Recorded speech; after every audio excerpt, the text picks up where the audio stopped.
Well, welcome session 1. Are you intelligently designed? Well, like I said, my bad joke, but it's very true. Are you an accident? Are you the product of time plus chance plus genetic mutations, and you just happen to be here, and if the process was redone, you wouldn't exist? There's no purpose to your life. Or are you intelligently designed, created by a God who made you for a reason? This question changes everything.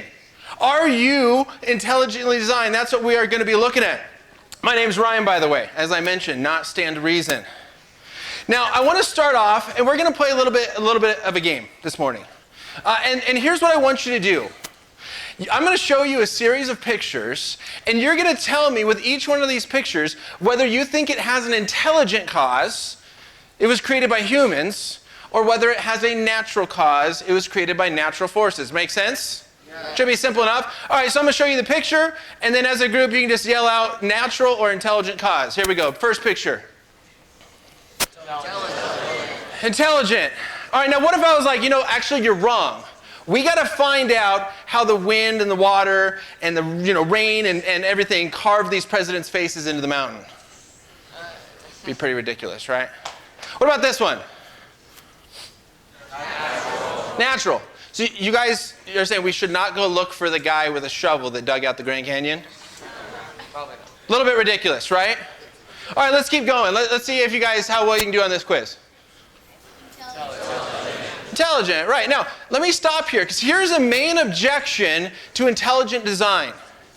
What if these tree houses were actually had bad design? Like, what if you're sitting in the tree house and it starts to rain and the water drips on you? Does that mean it's not designed? No.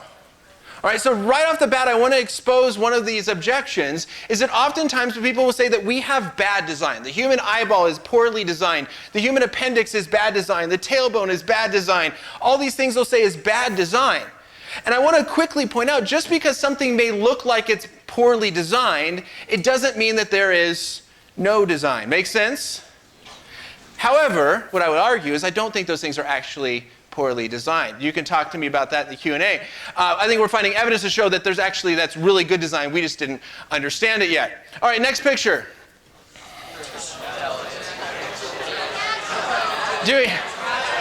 Wow, we got a little bit mixed up on this one, right?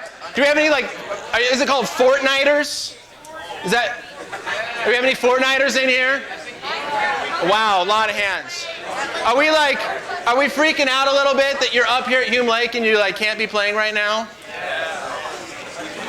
It's good to get a little bit of a break. All right, let's go to our next picture. Yeah, Fortnite. Obviously, the design, the abilities, the fact that you can connect online, play with people around the world. There is some really smart people that know how to make this game, make it function, all those things. It's crazy. It blows my mind. I don't understand how it works. Intelligent cause. What about next picture? Natural. Good. There's a natural reason why the earth goes around the sun. All right, next one. Okay, natural cause, this rock. What about these rocks? All right, now why do you say there's a difference between this and this? Well, how do you know they're carved by Native Americans? You're just assuming that. Or people.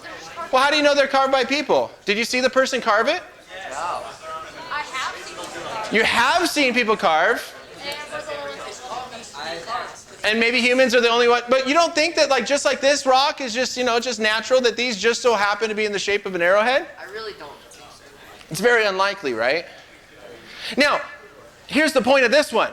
Do you have to know the people that carve this before you can know it's most likely intelligent? No, right? That we can look at it and we say, hey, the best explanation that's probably intelligent, even if I don't know the intelligence that made it. Make sense? All right. Now here's one more, last one. These nice lines in the sand. So you're not looking for the person dragging the thing through the sand? No. Now what about this? Now let's fast forward your lives, I don't know, what are you, 16? So let's say 10 years. You're in your mid-20s, you got a girlfriend or boyfriend, you really like each other, really, and you're the guys in here, you're I think I actually want to marry this girl. So you plan this elaborate plan, You're walking down the beach. You have your friend up in front of you, do some like setting up, you know, to get everything ready. Then he runs off so she doesn't see him. And then you get there and you're like, oh, honey, babe, look at this.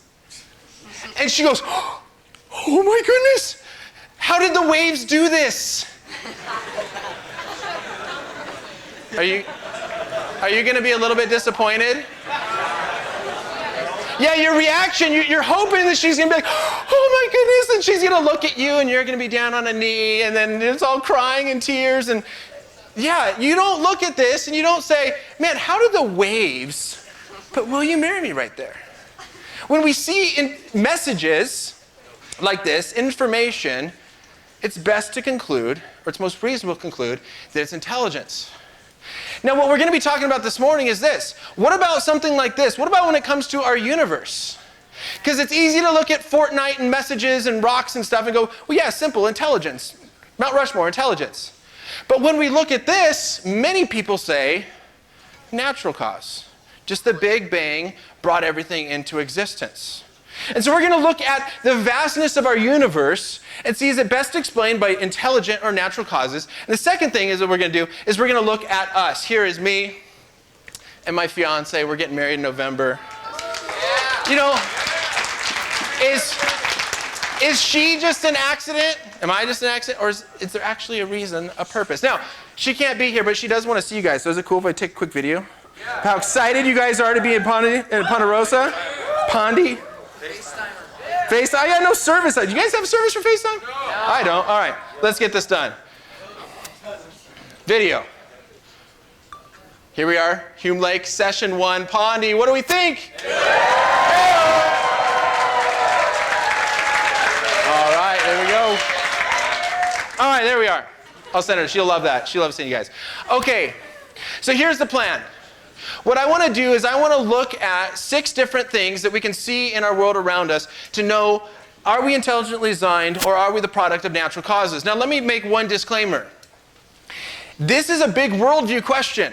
I love evolution. Talk to me more about evolution during the Q&A. But this is a worldview question because of this.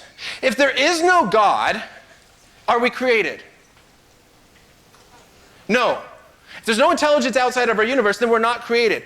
Some worldviews, like atheism, start with the belief that there is no God, and therefore there are only natural causes available. Does that make sense? It has to be a natural cause. One thing I love about the Christian worldview is it says this. It's possible it's intelligent. It's possible it's natural. Let's look at the evidence and see which one makes the most sense. Christian worldview is not allowing our bias to eliminate one of the options. I don't want to eliminate natural explanation and say it has to be God. I don't care what the evidence says. Let's put both options on the table because guess what, as a Christian, I'm not afraid of the truth. I want to follow the truth. So that's a huge thing to recognize as many times it comes down to a worldview difference. And so here are the things that we have to define really quick. What is evolution? Can anyone define evolution? Here we go. Well, first off, there are 2 types of evolution. Okay, what about, let's say Darwinian macroevolution. So macro would be evolving from like a cell to now us. Okay, so you're common. Micro is one species. Okay, good. Microevolution, change within a species. Macroevolution, from one species to another, one kind to another. How does that process take place? How does the evolution take place? What is the mechanism that drives evolution? The mechanism that drives evolution is natural selection. Natural selection and? Genetic mutations, very good. Here's what I often find with students. Oftentimes students do not, especially Christians, they don't believe in evolution, but then I ask them to define it and they can't. You guys just did an amazing job. Good job. If we're going to reject evolution, we should probably know what it is. So natural selection acting upon random genetic mutations. Our genes, through reproduction, procreation, the genes are always changing. Natural selection is weeding those things out, causing evolution. That's what evolutionists believe.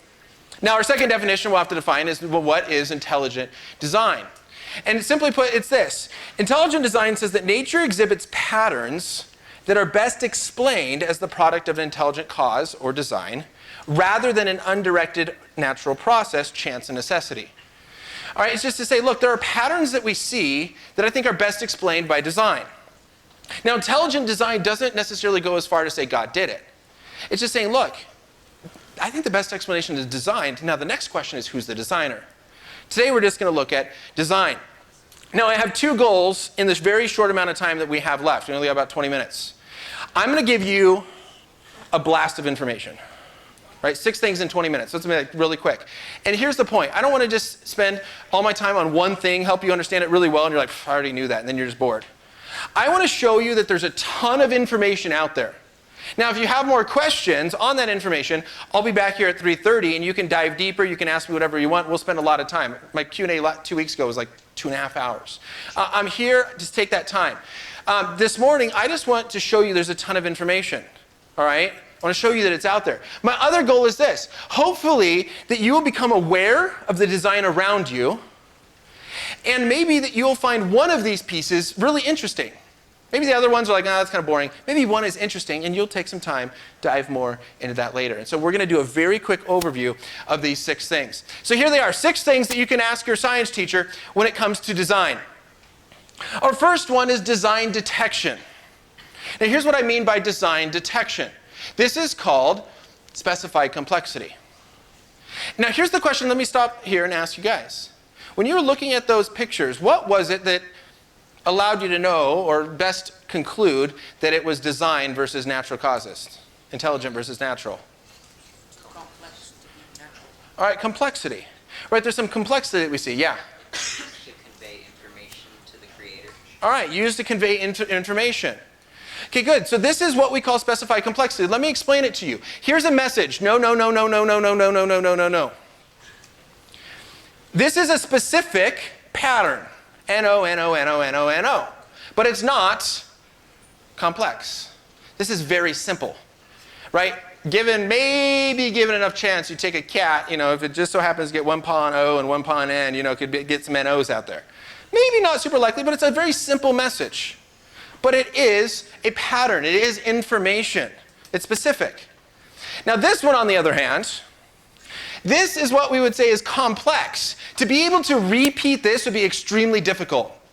Right? A 2-year-old could sit there and hit N-O, N-O, N-O. And then you say, do it again, and they could do it again. You don't have to have a ton of intelligence. 1-year-old, right? But this, if you say, okay, smash the keyboard. Now, repeat that again. It's going to be very hard to get these words in order, right? But what is this lacking?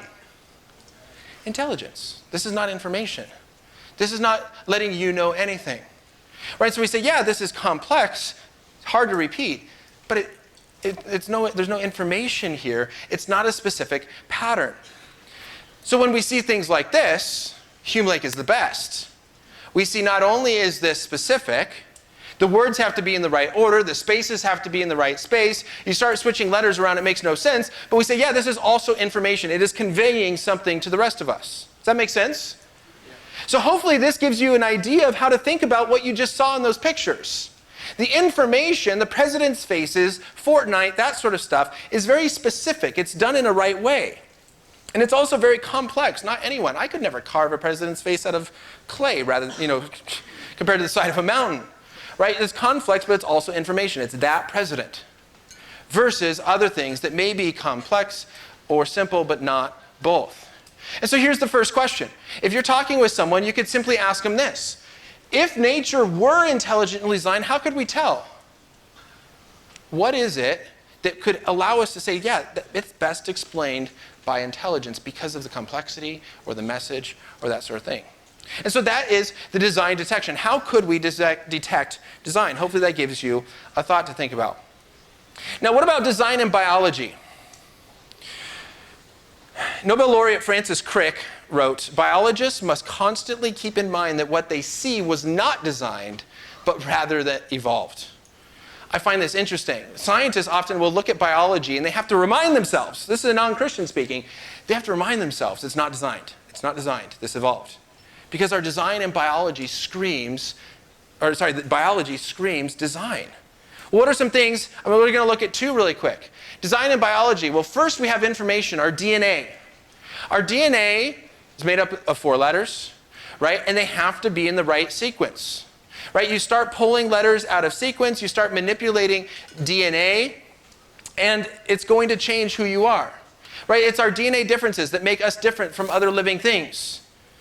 And it's also DNA that causes diseases, right? They're trying to do gene editing where they can manipulate, change things to try to create better, more healthy humans. Well, DNA is a message. The letters make up an intelligent message that if you change, it changes everything. And it's kind of like an encyclopedia, right? It's a message that's written in a book. Now, would anyone look at these encyclopedias and say, oh yeah, that came about by a printing press, some paper and ink, and a bomb going off, and it created an encyclopedia? No, right? That's ridiculous. We look at a book and we go, obviously there has to be an intelligent person to put the information in that book. Well, that's what DNA is like. It's like the information in a book, but it's a little bit different than an encyclopedia. The amount of information that's in every single one of your cells is about equal to 1,000 volumes of encyclopedia. Again, if one encyclopedia screams design, what about 1,000? That's what we see in the DNA of every single cell of our body. Does that look designed to us? I once asked a student, what would convince you if the God created you? And he's like, well, if every cell said like made by God. So I'm like, so a 7-letter, right? Made by 9 letters. 9 letters in a row. If that convinces you that God exists, what about thousands, trillions of letters in a row in the right order? Does that also claim design? Second thing we see in biology is we see that similar structures. Does anyone know what this is?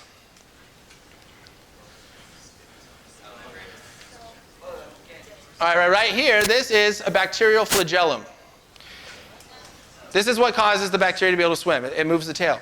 This is a motor that spins. In fact, it's almost identical or similar structure as our rotary motors. The rotary motors that we create. Except it's far more advanced than any rotary motor that we can make. It can spin at over like 100,000 RPMs, which your car could never do. And then it can stop within like a second and reverse. Now, if any of you drive stick shift and you're like going forward and you try to throw it in reverse, you're just going to grind the gears. This has the capability and function to do that. And so here's just one example of a similar structure that we see. It resembles, it has bushings, it has bearings, it has the motor, it has all these functions. And so I think it's reasonably to ask, hey, should biologists look for signs of intelligence in biological systems? If we see that a cell looks like a factory, and we know that factories need to be intelligently designed, what about the factory inside of a cell? If information has to come from intelligence, what about the information in our DNA? That sort of information and knowledge should hopefully lead us to say, man, can we conclude that this comes from intelligence? What about the fine-tuning of our universe? This one I think is fun. Gravity. If the gravity of our universe, the force of gravity that holds you to the ground, if it was slightly larger, stars would be too hot, burn too rapidly for the formation of habitable planets and planets that support life. If gravity were slightly smaller, stars couldn't produce heavy elements necessary to life. The force of gravity has to be perfect in the way that it is, fine-tuned, or else life would not be possible. This is fine-tuned to 1 part in 10 to the 40th. That's 10 with 40 zeros after it. We're going to look at that here in a second. Our second one is the expansion rate. Our universe is constantly in a state of expansion. We're getting bigger and bigger and bigger and bigger, our universe, the space of our universe. The rate of expansion is tuned to 1 part in 10 to the 55th power, 55 zeros after it. If we were expanding faster, no planets, stars, solar systems, or galaxies were formed. If we expanded slower, our gravity would cause us to collapse back in on ourselves, and we would not exist. So the force of gravity and the expansion have to be perfectly fine-tuned to be able to work together so that we're not expanding too fast, too slow, so that we can exist and have life on this planet. And finally, the fundamental constants. The nuclear force, electromagnetic force, protons, and a mass of electrons. These things have to be perfect, or else we would not be able to exist. Imagine if like everything was constantly fluctuating and changing, and so the force of the atoms that hold your body together was constantly changing, and you're just like expanding and contracting all the time. It's like, oh, I need to lose weight. Let's just try to get that force a little stronger and just tighten everything up. You know, it doesn't work that way. That would be crazy. Now let me give you an example. Our fine-tuning. Now this clock, how many hash marks are around the edge for the second hand? How many seconds in a minute? 60. All right, 60. All right, there we go. Good. Okay, now, so changing this, 1 part in 60 would be this. Make sense? You want to see that again? changing 1 part in 60. Now, if the second hand goes around 60, every 60 times that goes around, the minute hand moves once. So if you think about 60 little marks in between each minute hand, right? Does that make sense?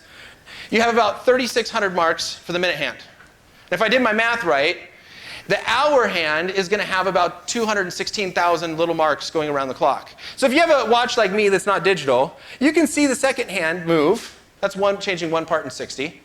The minute hand you can't really see move. Maybe if you look really closer you could get lucky. But you can't really see that move. That's changing 1 part in 36 every second. And the hour hand, you never can just sit there long enough and actually see it move. That's changing 1 part in 216,000 every second. Does that make sense? You guys following me? Now, the fine-tuning of our universe, imagine that second hand, instead of moving 60, 3,600, 216,000, it's that big. Imagine that many hash marks around this clock, and if it moved 1, we would not exist for fine-tuning. If it moved 1 for gravity, we would not exist. All of these things have to be perfectly on the hash that they are, or we don't exist. Now, some of you might be like, no, I think that's actually a pretty big movement.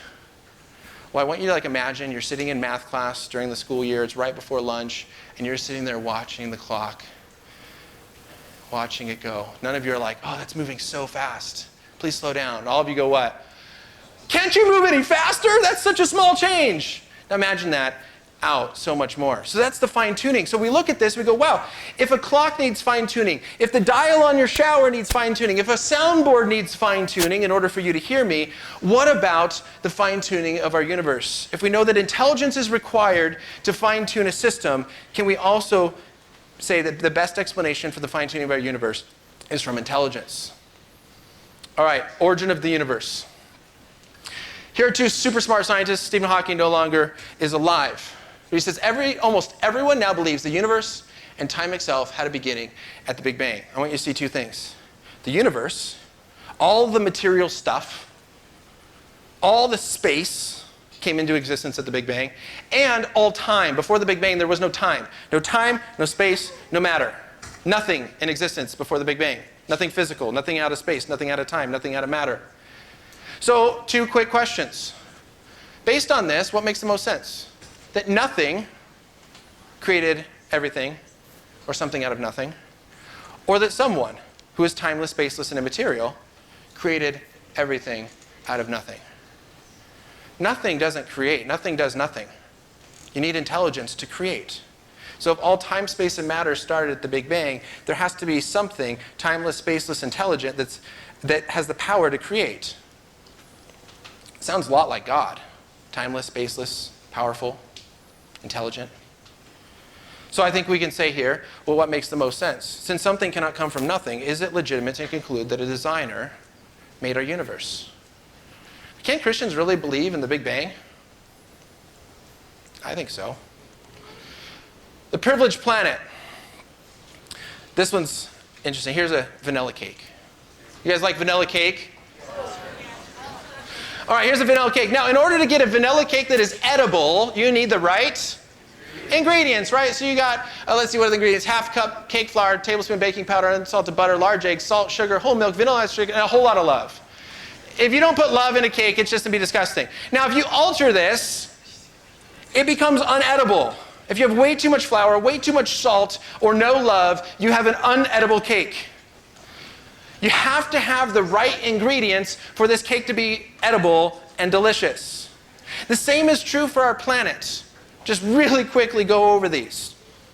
Our Earth has to be in the right type of galaxy. It has to be a spiral galaxy. If it's an ellipsoidal galaxy, we wouldn't exist. If it's an elliptical galaxy or an irregular galaxy, we wouldn't exist. It has to be a spiral galaxy. We have to be in the right location. If we're too close to the center, there's too much radiation. If we're too far away, there's not the necessary elements for our existence. So we have to be placed in the right spot in our galaxy. We have to have the right type of star, our sun. If our sun is too luminous, it will destroy us. Our star has to be the right size and the right type. We have to have the right relationship to the star. If we were 1% closer to the sun, all the water would vaporize. If we were 2% further away, the water would freeze. We also have to have a near perfect circular orbit. Because imagine if we got really close and then really far away and everything freezes and heats up and freezes every time we go around the sun. That would be crazy. We have to have an almost near perfectly circular orbit in order to keep us in the habitable zone the entire time we're circling the sun. We have to have the right type of moon. This allows for tides and different activity and the gravitational force and the tilt of the Earth. The moon has to be the right size, the right type, and the right distance. And did you know that we even have to have the surrounding planets? Oh, I went out of order. The surrounding planets. Jupiter is so large and has such a large gravitational pull, it sucks all the garbage in outer space into it, all the comets and meteors and stuff. It sucks into Jupiter. If it didn't exist, these meteors, which some are larger than the Earth, would probably strike us. We would all die. So thank God for Jupiter the next time you're praying. We need these other planets. And finally, we have to live on the right type of planet. Our planet has to have the right type of elements. These are the ingredients necessary to form life, and that's why scientists are trying to find other planets that have intelligent, or the possibility of intelligent life. And out of all the planets they've discovered, none of them meet the requirements. Maybe they have the right type of star, but they don't have the right type of planet, or a moon, or the surrounding planets. Maybe they have the right type of surrounding planets, but it doesn't have the right type of star. It's not the right. We are the only planet that has these perfectly right ingredients. So, does the right ingredients of a cake show an intelligent baker? Why not the right ingredients of our planet show an intelligent designer? And finally, the origin of life. How many of you guys have seen this before? You are all lying. I created this 3 weeks ago. None of you. No, I'm just kidding. This is Darwin's tree of life, right? This is the idea that says, look, here is all the diversity at the top. Are all the differences, like humans are over here and we're very different than like dogs, right? So you have top, but as you trace back, as someone explained up here in the front, as you trace back, we all come back down to the exact same common thing. The question is this what the evidence actually shows? The answer is no. The fossil record, if you examine it, you may be told in school the fossil record shows evolution. That's completely false. The fossil record, when examined, shows this. It's what some refer to as an evolutionary lawn. According to scientists, about 450 million years ago, or 530, I always mix those up, a million years ago, all the major body structures came into existence in a very short period of time, geologically speaking.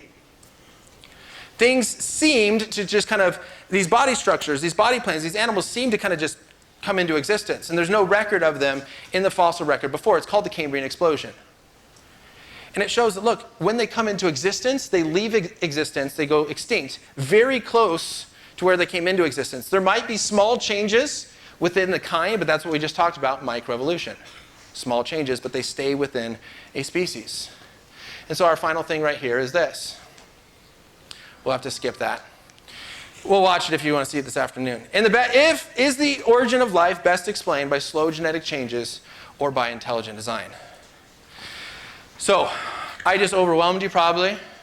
If you have more questions, come back this afternoon. But what I want you to see is, look, these 6 things. We can detect design. It's kind of intuitive. You guys did it at the beginning. And then we see design in these other 5 things. And I think the best explanation, if you have both options on the table, to say that's best explained by design. And I think the only reason that you rule out design is if you don't believe in the designer. And it comes back to the question, does God exist? Finally, you can stay connected to me. I have a website, I have a radio show, I have a YouTube channel, which is not on here, but you can find that link on my website. I have Facebook, Instagram, all that kind of stuff. And one thing I do on my radio show is I interview super smart people, way smarter than me.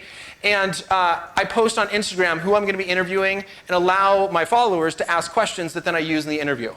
And so this can be a great resource for you to ask questions and hear them discussed on the podcast, or I'll write a blog post about it. One question just came in, I'm going to write a blog about it. So one great way for you guys to stay connected, talk to youth pastor, I can come to your church. Up here, the Student Apologetics Study Bible is another great Bible, great resource. Has over 130 questions answered when it comes to everything that you guys could possibly imagine. I wrote one on, does God send good people to hell? A great resource for you guys, and then come grab these cards for the Apologetics Conference if you want. So, session 2 is New Testament reliable, starting in like 15 minutes this afternoon, 3:30 Q&A. Thank you guys for being awesome. Have a good rest of your day. Enjoy Hume.